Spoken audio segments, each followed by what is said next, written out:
Hello, Cubs fans, and welcome to a brand new edition of Cubs on Tap. I am Ron Luce. I am joined by the one, the only. You can find him on Twitter at TeddyFreddy270. Mr. Tyler, sir. Before we get into the nuts and bolts of what is Cubs baseball tonight and a Cubs loss, unfortunately, my friend, how are you on this Monday evening?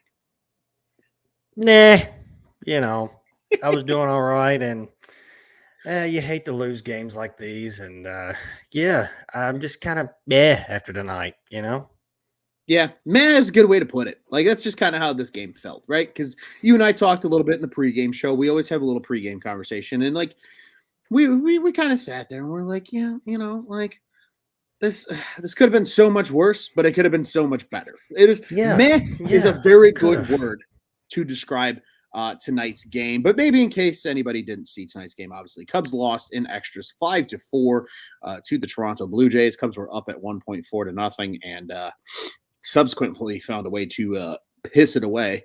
I feel like that's been the it's the term I'm looking for. It's like Groundhog's Day, right? Where you wake up and you relive the same day over and over and over again. Yeah. It's kind of getting that way with this Cubs team. The starter does well enough to keep them in the game. The bullpen somehow miraculously gives up just enough runs to screw the game, and then they lose. And it's just like, oh, okay, this feels normal again. And Tyler, maybe this is a good place to start, at least, though, because we can talk about something positive from tonight. And that would be one youngster, Mr. Javier Assad, starting a really good game tonight.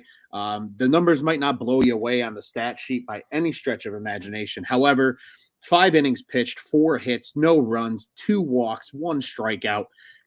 Again, might not be the prettiest start, but that's okay because, Tyler, he got the job done. Ron, you wanted it. You asked for it, and you got it. You asked for 5 innings, and Assad gave you 5 innings. And like you said, it wasn't the most it wasn't the most dominant 5 innings you've ever watched. It wasn't the big, large strikeout performance that, you'd like to see maybe, but 5 innings, 4 hits, only 1 strikeout, just 2 walks. He had a couple of jams early in the game, but he worked himself out of it both times. Yeah. And for a young guy like that, making his second appearance of the year, and to work out of that against a really good Toronto team. They just came off a sweep they just got swept by maybe the Angels. But still, that lineup is dangerous. Oh, yeah. And for a young guy like that to come in and pitch 5 solid innings, you like to see it. You love to see it. Absolutely. And incredibly well put, Tyler. And I asked for it. I asked for it on yesterday's show. I said, just give me 5.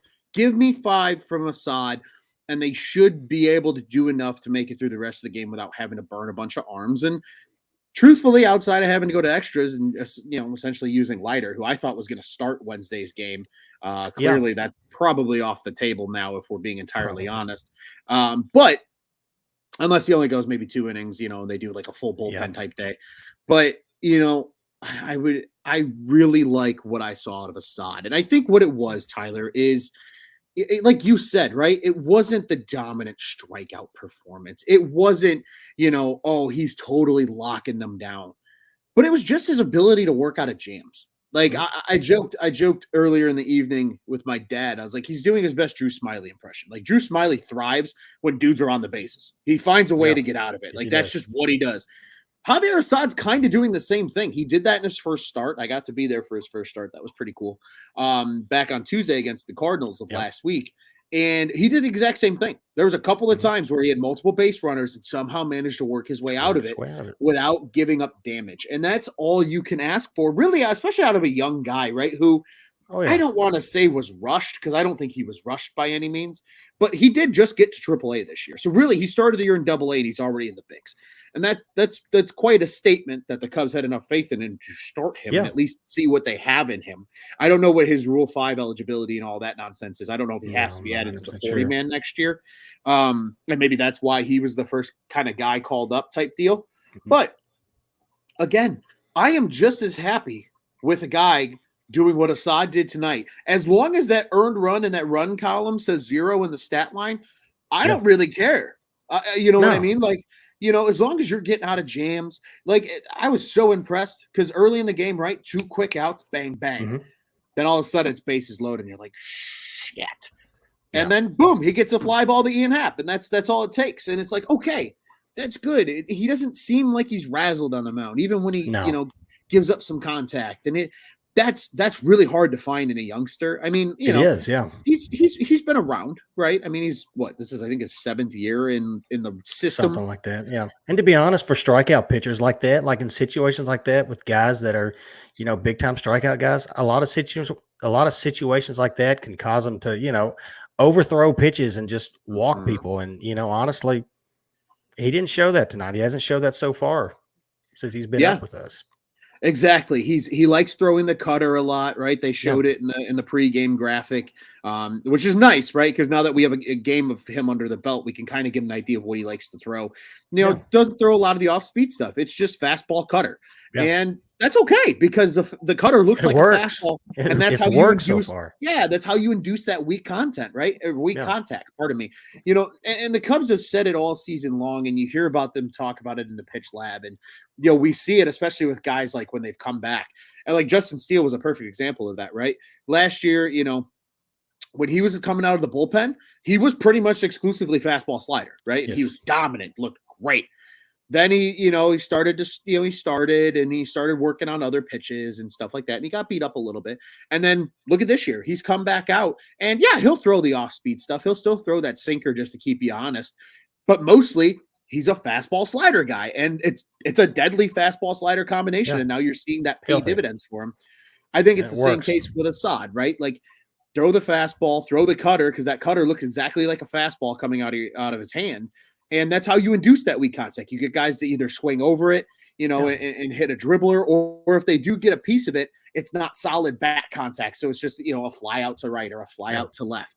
And that's something incredibly great to see. Just quickly, Tyler, because I want to get any thoughts that you also have on Assad as well. But our friend of the program here, Mr. Scott Crawford, says, I swore Assad was going to blow it once his glasses broke.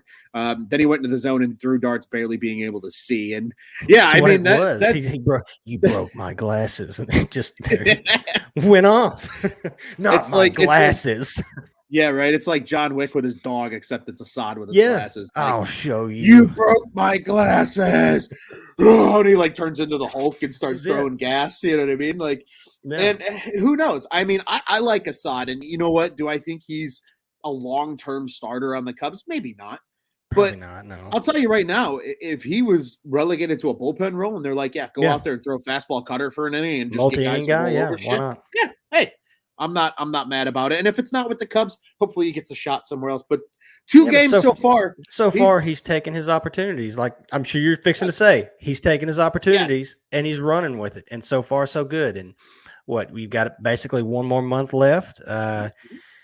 If he's strictly off the road, if he's strictly a starter, you're probably looking at at least 4 more starts, maybe 5 out of him. And if not, I wouldn't mind seeing him a couple times out of the bullpen and two inning rolls and stuff like that. Yeah, absolutely. Wouldn't hurt I my completely feelings. agree with you.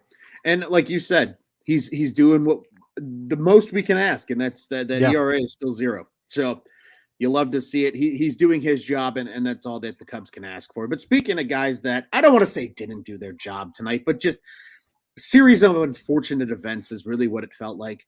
Kind of some of the unsung heroes coming out of the pen tonight. We got to see Ullman for the 1 inning, 2 hits. Obviously, the 3-run homer is really what killed him. Yes. And I have a little blurb from Joey, who was unable to make the show tonight, that I'll read here in just a second. But, Manny Rodriguez comes in, ultimately gets the blown save because of giving up the 1 run. But again, and then Hughes comes in, locks it down. Love to see it every day. Hughes looks sensational. And then Leiter obviously ends up getting the loss there. I don't look into the 2 walks all that much. I think both of them were intentional. So, it's like, it's whatever. But, this is what Joey had to say. I'll share this, and then Tyler would love any of your thoughts on the situation here. But from Joey, he says, one thing I wanted to mention, he says, Ullman was probably left in because he's a ground ball pitcher, but after he let 2 on base, Jansen doesn't hit the ball on the ground much. Jansen obviously hit the home run. He says, probably should have pulled him even if he's trying to get multi-inning out guys. Multi-innings out of guys. Just a bad matchup. And I think, Tyler, this is my 2 cents just really quick on it is, I was talking to my dad very briefly before kind of getting set up and, getting ready for us to come on the show tonight. And, he's like, he goes, I don't like how Ross is handling the bullpen right now. And I'm like, fair. I'm like, but at the same time, he's kind of doing what he had to do in April again, because all 3 of the guys that he kind of defined roles for when you have a lead, and Givens, Effross, and Robertson are gone. So now he has to do this whole experiment all over again, find where guys fit best. With, really, I think the only guy he can confidently say, I know where this guy fits, is probably Hughes, in my opinion. I think with Ullman, I think with Manny Rod, I think with a lot of these guys, he's still kind of feeling out, hey, where do you fit? What is the best situation for you? Again, in that case, right? Ullman, mostly a ground ball pitcher, knowing the matchup with a guy that predominantly hits fly balls at the plate. So I think a lot of that too is, Ross has got to do this for a second time this season of all the bullshit of figuring out who's going to do what in this bullpen. And you're seeing it really hurt them. So Tyler, I want to give you the floor. I agree. It's hard. It'd be easy to sit here and just completely bitch about the bullpen. But like you said, he's in the same spot that he was earlier this year. Ullman, he made a mistake to Chapman. That first inning he threw, his stuff looked nasty. I thought his stuff was moving really, really well. It looked like, it was almost saying 95, 96, to be honest. It looked harder than that. Mm-hmm. But he looked, and this year he's been great all season long so far. He's shown that he can throw multiple innings. Tonight, wasn't one of those nights. He made the mistake to Chapman. I think if he doesn't walk Chapman, the whole outcome is different. I can agree with Joey in the sense, the whole matchup situation with guys on first and third, no outs. But at the same time, I can also understand why Ross wanted to leave him in. Kind of like you just said, trying to figure out where these guys are going to fit. And Ullman's proved that he can pitch multiple innings. To be honest, he's not much of. He's got like 14 strikeouts, I think, 14 strikeouts in 16 innings or 18 innings or whatever it is. But his ERA is not bad. He's been solid for the most part. So I'm not pissed that he left him in. Mainly just because I like the fact that it's like we talked about. He's letting some of these guys go deep into, and leaving them in certain situations that, hey, let's see if you can get out of this. And Manny Rodriguez, he wasn't awful either. He made a mistake, and that's in his second inning. His first inning wasn't bad, and when he came in to clean up for Ullman, but he wasn't awful either. He made a couple of mistakes, but to be honest, those 2 guys, and obviously Brandon Hughes as well, they're gonna be pieces that Ross is going to use next year. So I like that he's using these guys in these situations. It didn't work out. And Leiter Jr. has been pitched very well in August. He has basically a 2+ ERA, and that's it. He's been solid all, the whole month of August. I can't sit here and look at I couldn't tell you his season numbers for the year, but as far as August, he's been solid too. So it was a tough situation for him to be in. Maybe he should have pulled him earlier, but I'm not livid at Ross for, how the bullpen went tonight. And I'm sure we'll talk about it. There was other, we had other opportunities in the game to score more runs, and we didn't. So yeah, absolutely. And just to add to your argument here, Tyler, I know you can't look them up. So I did the honor for you. I got some numbers for you for both of these guys. Eric Ullman, so far this season, his overall numbers.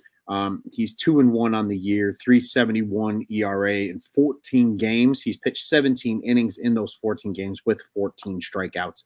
However, that being said, coming into tonight's game, he had a 2.25 ERA. I saw that runs tonight. Yeah, it's those 3 runs that ballooned up his ERA after today. So really, he's been incredibly good. And then to Mark Leiter Jr., to your point with him. So for the season, Mark Leiter Jr.'s numbers maybe aren't as pretty, right? So for the year, forget the record. He's 2-6. A lot of those have been starts. Obviously, he's had some starts. 4.23 ERA, 25 games, 4 starts, 55 and a third innings pitched, 58 strikeouts. But to your point, in the month of August, my friend, he has a 1.93 ERA. Yeah. He has been very good in the month of August. It's really hard. Not everybody in this rotation, not everybody in this pitching staff can be a Keegan Thompson. Right. You know, not everybody can bounce back and forth from being a starter to being a relief guy. It's a completely different mindset. And for him to have to do that, and to be honest though, it hasn't been awful, but he's filled that role. He's filled that role decently. Mm-hmm. So yeah, maybe his numbers are different if he spent this whole season just out of the bullpen. So yeah, like they're not awful. And to be honest, like we've been saying, August, he's been solid. Mm-hmm. Very solid. And multiple times in the month of August, he's gone 2 innings or more. Yeah. So again, like you said, kind of filling that Keegan void now that Keegan's in the rotation. Obviously he's on the IL right now, but just that overall void. And kind of, I feel this with what Scott says here tonight too. And this really is the feeling. Like it's like the bullpen hasn't been completely bad. It's just like one guy has an off night and it's off enough. Yeah, that's it. Where just everything else feels like it just goes to shit. So yeah, it is what it is on that front. The bullpen did what the bullpen did. Still very pleased with what Hughes did. Apparently pleased and Hughes were one word for me tonight. It's been a long one, folks. But I'll tell you what, some good things. Let's talk about some good things. Obviously, Nico Hoerner, I know he was only 1 for 5 tonight, but comes through the one hit he had, like he was clutch.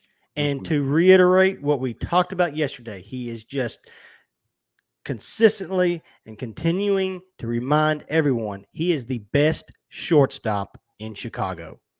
And that's not just he was clutch, and he had a really nice play in the field tonight. It's like at least each game you're guaranteed a clutch hit and a great play defensively. Yeah, you're getting something out of Nico Hoerner.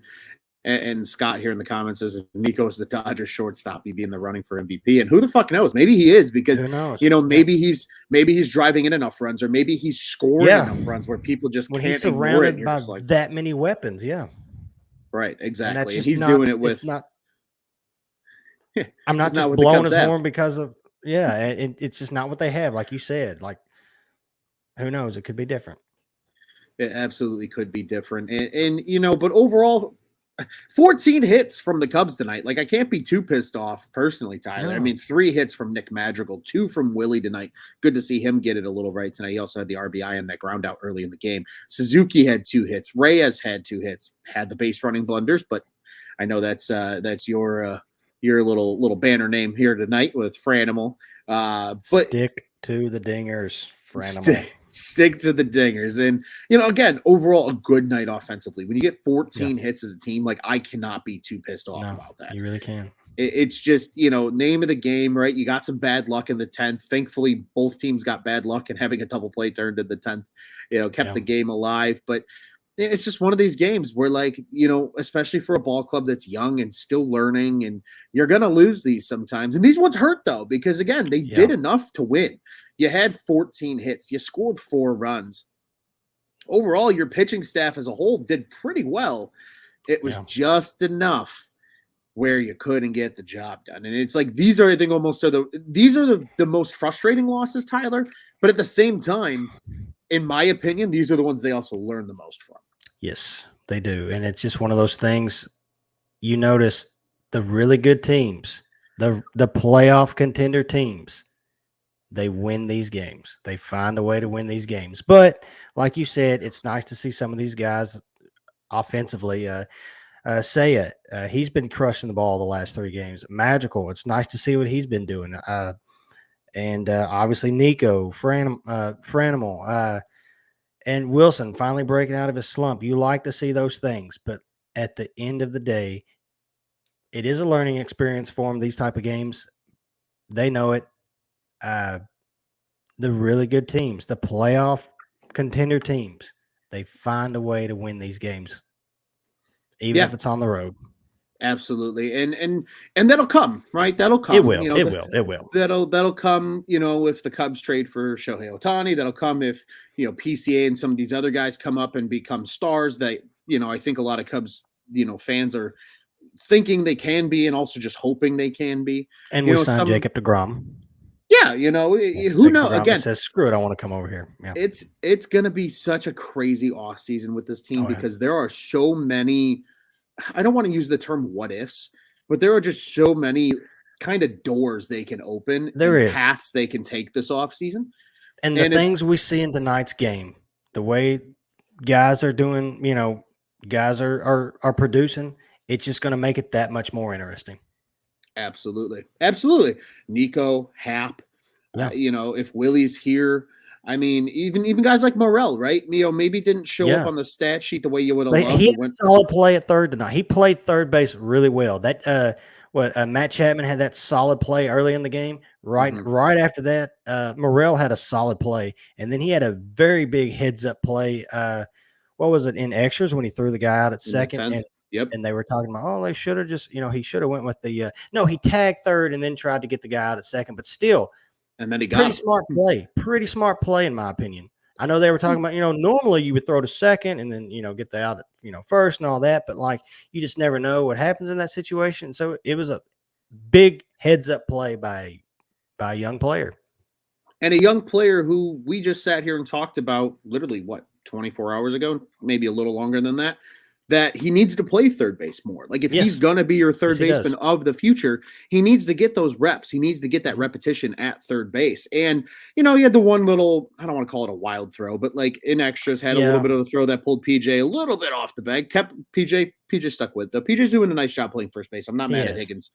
And, but again, just that repetition, especially with that arm, dude, his arm's gross. Dude, his arm is solid. He's got a cannon. He might have the strongest arm on the team. And and we haven't, that's something we haven't talked about a whole lot until later in the season. Yeah.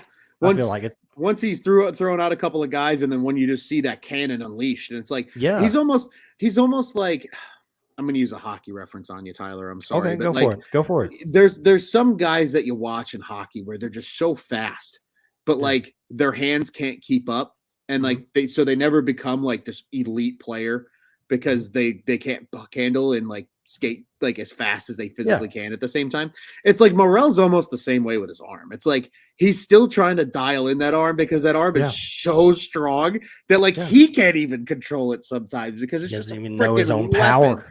Yeah, he's got a friggin' bazooka attached to his right shoulder. And it's good, like you said, it's good that he's been playing third base very well because depending on like we've talked about, depending on the offseason, depending on the guys in the farm system where they, when they get called up, his only option might be either third or second.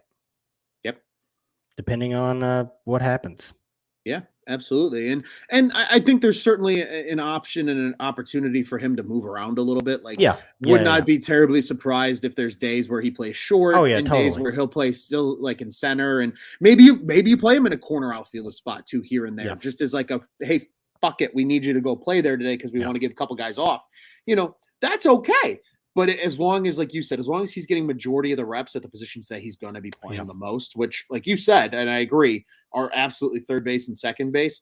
As long as he's I think he's fine at second. I think he's comfortable at second. I'm not really worried about him at second base. I feel like second base, I don't want to call second base an easy enough position. No, but if you're solid enough to play third and short, you can play second.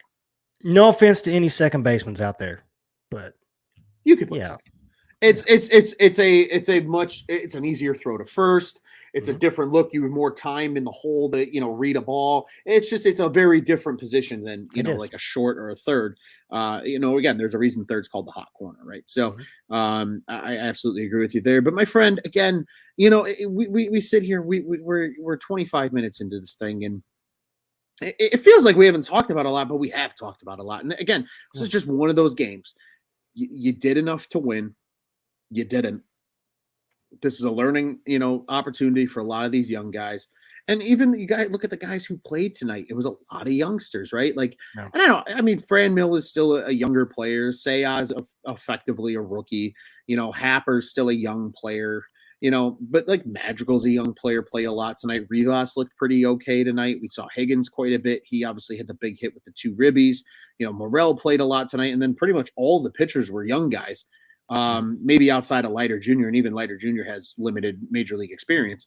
So it's a game where you're like, hey, sure, we lost. But if I'm David Ross, I'm sitting in his office tonight, and I'm like, yeah, of course you want to win this one. Like, you're not going to sit here and say you don't want to win, but you're like, we did a lot of good things tonight. Still a lot of bad things, right? I think the base running needs still to be cleaned up. I think that's something they're going to absolutely work on at next year's spring training, like heavily. Oh, yeah. I think they've realized that like that's a need that Yes. they really need to work on with these guys. But outside of that, like if some of these guys can become good base runners, like that is probably the one thing I miss the most with Chris Bryant was just how effortless he Yes. is as a base runner. Like effortless and underrated.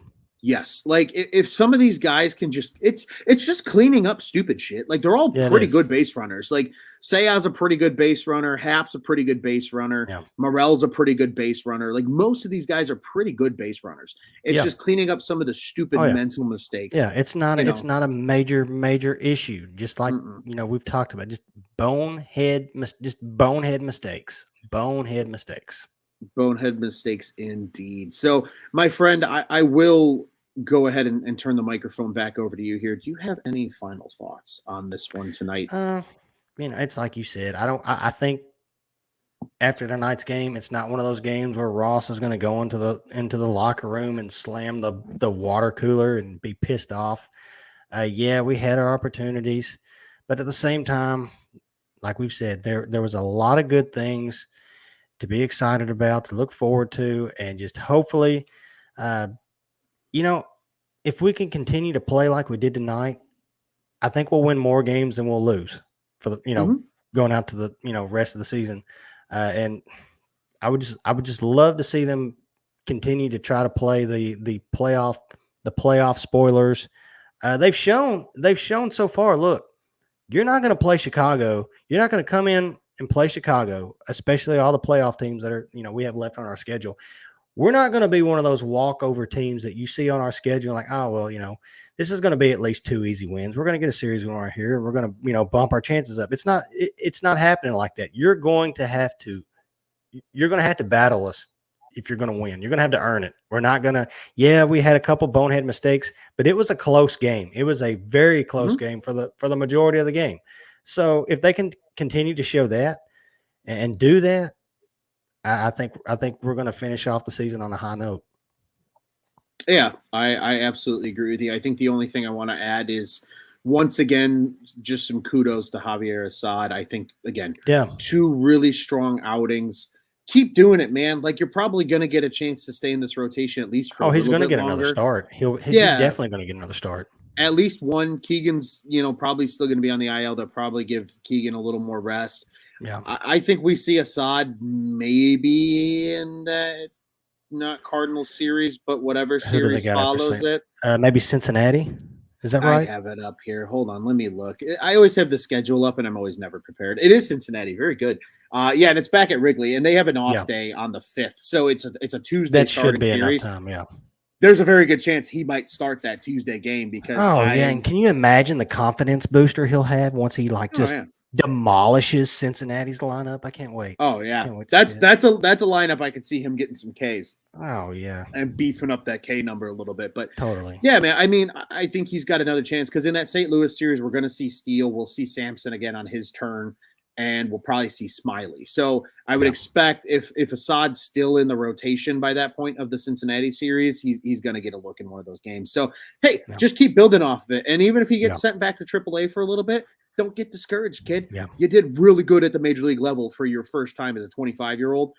Come back next year. You know what you're pitching against. You know what you need to work on now. It's, again, you get a feel for what it's like.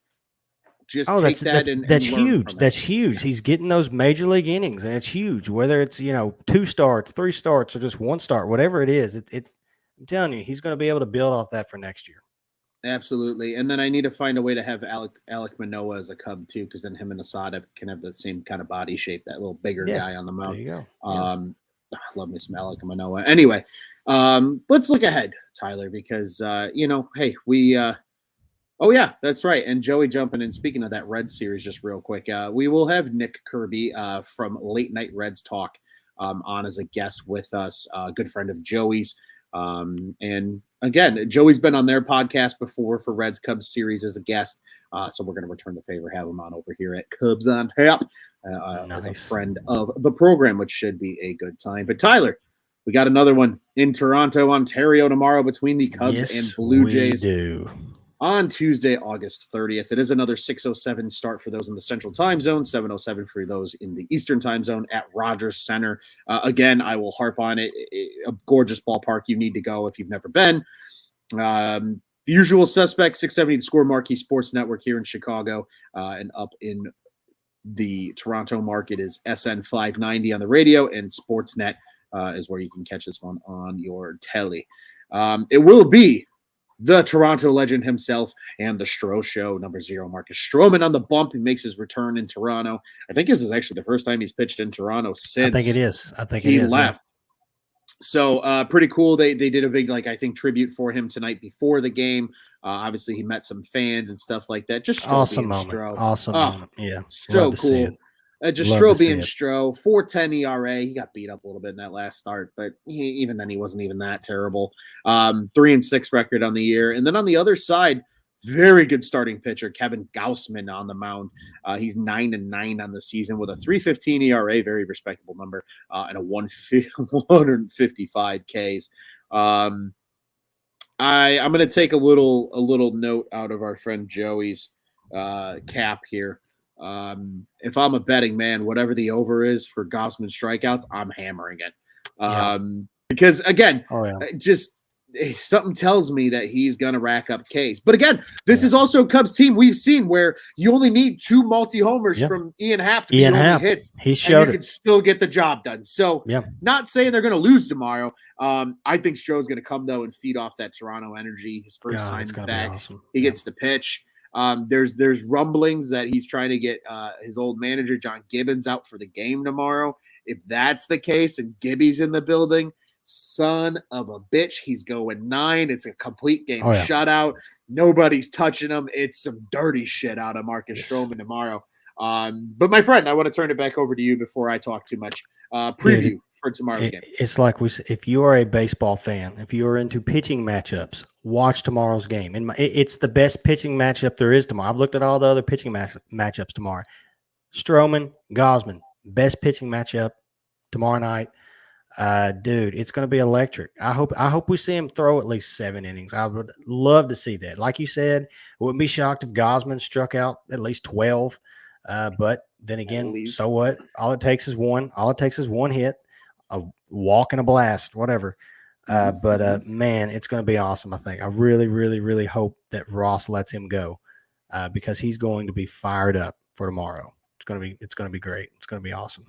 Oh yeah, he's going to be disgustingly fired up for tomorrow. And please ignore my ignorance. I know I'm looking off screen for those that are looking. I'm already looking up what the strikeout line for Gausman is tomorrow because I'm truly intrigued. Let's just say it would be interesting to see. Yeah.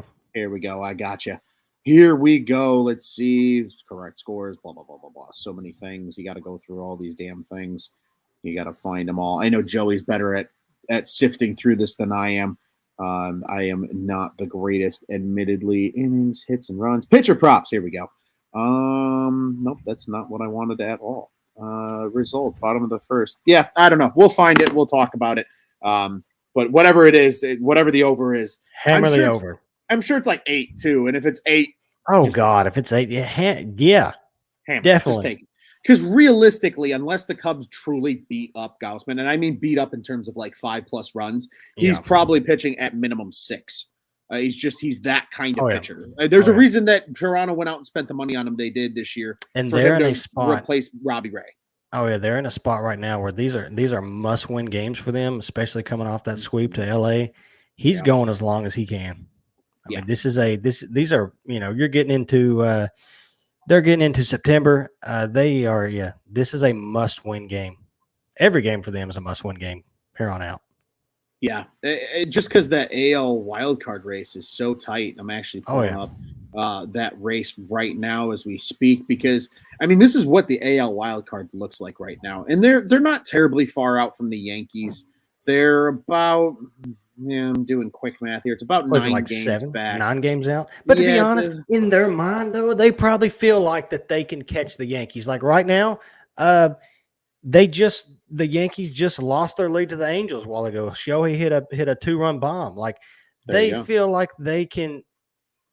Them and the Rays both probably can feel like that they can beat out the Yankees in that division. And so yeah, tomorrow Gosman he'll go 9 if he has to. Yeah, absolutely. And here's the officials for you right now. As of this very moment, as we record, Tampa Bay 7.5 back, Toronto 8.5 back in the division. But again, in that wild card race, as we were mentioning here, Tampa leads the wild card race. They're clear by a game of that first wild card spot. Seattle hanging on to that second wild card spot. They're up half a game on the Blue Jays. Blue Jays hold on to that final wild card spot. And the Blue Jays have 2 games on the Baltimore Orioles and 3 games on the Minnesota Twins. And that's really effectively where I would draw the line for the race, unless one of the teams below them gets hot. And really, there's only, in my opinion, 2 teams that'll catch them. Texas catching them at 11 games back. No. It's either Boston that they're 8 games back, and then our buddies on the other side of town, the White Sox, are now 6.5 out after getting swept by the old D-backs over the weekend. So yeah. You hate to see it, but agreed, right? Like Toronto is in a battle pretty much with, more or less with keeping the Orioles out at bay, but they can leapfrog the race for the top wild card spot. They can leapfrog. Hell, they get really hot and the Yankees start to slide. Maybe they can take the division, like you said. They possibly. The Yankees are sliding. They're in a humongous slide right now. So yeah, it's baseball. Anything can happen. Yep. Once the hottest team in baseball, they have slid indeed, my friend. I am right there with you. So yeah, tomorrow should be a great one. Of course, I'm tied up doing something tomorrow, so I'll be recording this one to rewatch it after the fact. And speaking of shows, again, for those that listen to us religiously, obviously Juice had a death in the family. The services and stuff are early this week, so no Juice probably till later in the week. Tyler, you are on shift. You'll be saving people down there in Kentucky. For those that don't know, Tyler's a firefighter by day job. I know Joey, I think, said he's tied up tomorrow as well. So we will have a Cubs on tap. It probably will be just me, and it will be later after the game once I'm able to return in front of a microphone. So please bear with us if you're going to join us. Join me, in the comments. If you're a night owl and you're looking for something to do late on a Tuesday night, we can have a good time. You can hear how hoarse I am after calling a soccer game tomorrow night on a microphone all night long. So those are fun. I have just one quick stupid little fun fact. We'll go way off course here for a second. October 1st. If you want to hear what a terrible voice sounds like at the end of a long day, tell me to send you a voice note at about 11 o'clock at night on Saturday, October 1st. I call 4 games in one day. Yeah, I call 4 soccer games. Well, no, so I call a women's volleyball game at 10 a.m., a football game at noon, a women's soccer game at 5 p.m., and a men's soccer game at 7:30 p.m. Lord, you're going to be like shouting in the mic with like a megaphone on the mic just so people can, just so people can hear your voice. Yeah. Yeah. Hey, man, I'll tell you what, my best friend, and I learned this, a big quick shout out. He's a White Sox fan, so unfortunately, he probably won't listen to this podcast. But my first play-by-play guy that I ever worked with as a color commentator, Mr. Redrick Terry, great guy, taught me a great trick, and that's have cough drops on you. You take one before and after each game, and your voice will stay intact. So I have to thank him for that trick, because otherwise I'd be real screwed with a day like that. So nonetheless, we'll be back with you. It'll be late. Just bear with us. Again, we're getting into football season 2. Joey and I, you'll start hearing our voices over at Bears on Tap a little more. Those guys are actually recording right now, so be on the lookout for their podcast as well when that comes out tomorrow. Obviously, if you're listening to this as a podcast now, you're looking for more on Tap content, go look over there. But Tyler, I've talked too much, but a great show nonetheless. I do want to remind everybody. Yeah, it was. That Cubs on Tap is the official Cubs podcast, the On Tap Sports Network. Check out all of our great work over at ontapsportsnet.com and at ontapsportsnet on social media. You can follow the pod-specific accounts for us here at Cubs on Tap. We're at Cubbies on Tap. That's CUBBIES on Twitter and Instagram. I am at Loose on Tap on the Bluebird app. Tyler's at TeddyFreddy270 there as well. You can follow all of our other great co-hosts, Mr. at Juice on Tap and at Joey Knows Nothing, and then all of our other great Cubs contributors here at Bulls Guy Rob and at Brandon M. Kane on Twitter. You know the drill. Bears, Bulls, Blackhawks. We got it all. Bulls and Blackhawks are going to be here before you know it as well. You'll hear my voice on Four Feathers again as well, so we encourage you to check that out. Bulls guys do a great job as well. That's our buddy Buzz and Goose over there holding down the reins of that show. And like I said, Bears on Tap live tonight, last preseason show, and then it's regular season shows from here on out, folks. So be sure to check that out. And yes, again, Cubs fans, you know the drill. We all got friends that like the Southsiders. Our friends at Sox on Tap do a great job covering them. They have a day off. They certainly need it after that shit show of a series they had over the weekend. But be sure to send your buddies over there to listen in and join the conversation with them when they talk White Sox baseball. Once again, OnTapSportsNet.com, at OnTapSportsNet on social media, the OnTap Sports Network. Go ahead and check out what's on tap in Chicago sports. Tyler, my friend, it's always a pleasure to jump on the microphone with you. Thank you for jumping on said microphone with me as well. Cubs lose 5-4. It sucks, but like we aired out our grievances. Tomorrow's a new day. Stroh's on. We'll be all right. We'll be all right. We'll be all right. Stroh's going to feed on that energy in Toronto tomorrow, and hopefully that means a Cubs W. Get to chat a little bit about late in the evening, but we will be back for sure on Wednesday. It'll be some form or fashion of the crew. But we will have a show on Wednesday as well before the off day on Thursday. And then we breathe going into a series with the Cards over the weekend. Tyler, what do you say? We got here the only way we know at Cubs on Tap? Let's do it. Fuck the Cardinals. And hey, watch the Stroh Show tomorrow. If you're doing something tomorrow, not doing something tomorrow, watch the Stroh Show tomorrow. It's going to be epic. Amen to that, my friend. And let's go Cubbies.